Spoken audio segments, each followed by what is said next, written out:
journal avec Cheikh Tidiane Diao. Le syndicat des travailleurs de la pêche et de l'aquaculture en grève à partir du 14 avril prochain. Un mouvement d'humeur qui s'explique par le retard de paiement de leurs indemnités depuis le mois de janvier 2025, plongeant ainsi les travailleurs dans un désarroi total. Là-dessus, nous écoutons les explications de Oumar Dramé. Il est le secrétaire général du syndicat. Des propos recueillis par Daniel Diouf. Le syndicat des travailleurs de la pêche et de l'aquaculture du Sénégal informe l'opinion nationale et internationale des terribles difficultés auxquelles nous sommes confrontés. Cela est dû au retard de paiement de nos indemnités depuis le mois de janvier 2025 et s'explique par des lenteurs administratives entre le ministère des Pêches, le ministère des Finances et la primature. Cette situation inexplicable, inadmissible et inacceptable ne peut plus se prospérer. C'est pourquoi nous demandons aux autorités en charge du règlement de ce problème de trouver des solutions immédiates afin de rentrer dans notre droit, dans le cadre, n'est-ce pas, des conséquences qui pourront surgir dans le secteur de la pêche. Et avant d'en arriver à cette situation, nous leur demandons solennellement de trouver des solutions urgentes pour que véritablement les travailleurs puissent retrouver leur dû, car nous sommes fatigués et nous ne pouvons plus donc continuer donc dans cette situation extrêmement difficile. Reparlons des propos du chef de l'État, Bassirou Diomaye Faye, tenu vendredi dernier à l'endroit de son prédécesseur. Le secrétariat exécutif national de l'APR parle d'inélégance. Et en lieu et place des mesures concrètes pour poursuivre l'œuvre de transformation du Sénégal, le régime célèbre son premier anniversaire au pouvoir par des apitoiements, des complaintes et une recherche de boucs émissaires afin de justifier son immobilisme, son incompétence et son inertie.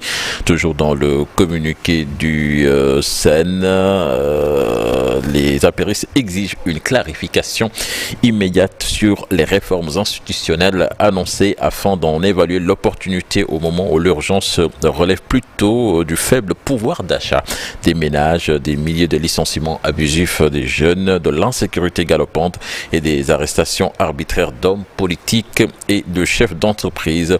Le SEN exige pour toute modification concernant la nature du régime politique sénégalais, notamment l'ordonnancement institutionnel. Et puis la Cour des comptes Sornanata qui sort de sa réserve Aliou Niane c'était lors d'une cérémonie de dédicace, soutenant que les principes, notamment celle de la contradiction, ont été respectés. Je vous propose de l'écouter. Quand même clarifier pour vous et peut-être pour l'opinion publique sénégalaise dans sa diversité. On nous a dit que la Cour avait 3 mois pour faire le rapport. C'est vrai, si on regarde le code de transparence, il parle de 3 mois. Mais n'oubliez pas que les procédures au niveau de la Cour des comptes sont des procédures qui sont édictées par la loi organique sur la Cour des comptes, la loi 2012-23. Et dans les dispositions de cette loi, on ne peut pas faire un audit des finances publiques sur 3 mois. La loi organique étant supérieure à la loi ordinaire qu'est le code de transparence, nous avons appliqué de façon pertinente les dispositions régissant les procédures de la Cour. Et pour ça, il faut un minimum de 3 mois pour faire l'audit, il faut un minimum de 2 mois pour avoir les conclusions du parquet, et il faut un minimum d'1 mois pour faire le contradictoire. Ça veut dire que la Cour ne peut pas faire un rapport sur la situation des finances publiques en 3 mois. L'on a dit aussi que nous n'avons pas respecté le principe du contradictoire.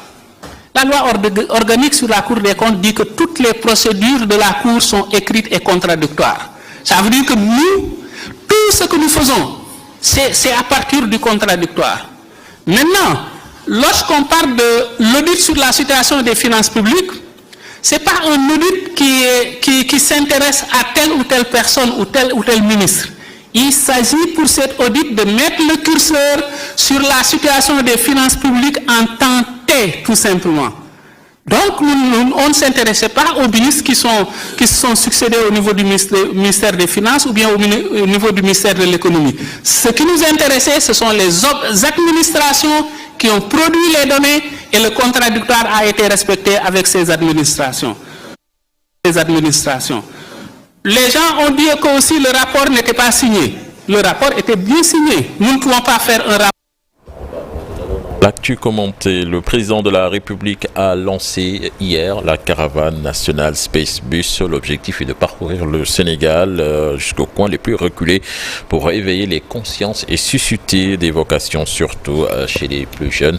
À travers cette initiative, le Sénégal entend mobiliser les sciences spatiales comme outil stratégique pour son développement durable et la construction d'une génération de scientifiques ancrés dans le rapport et tournés vers l'avenir. Je vous propose de l'écouter. Après le lancement réussi de notre premier nanosatellite en août 2024, j'ai demandé à l'ASES d'accélérer la mise en œuvre de sa feuille de route. Plusieurs infrastructures stratégiques sont soit en cours de réalisation, soit en cours de planification.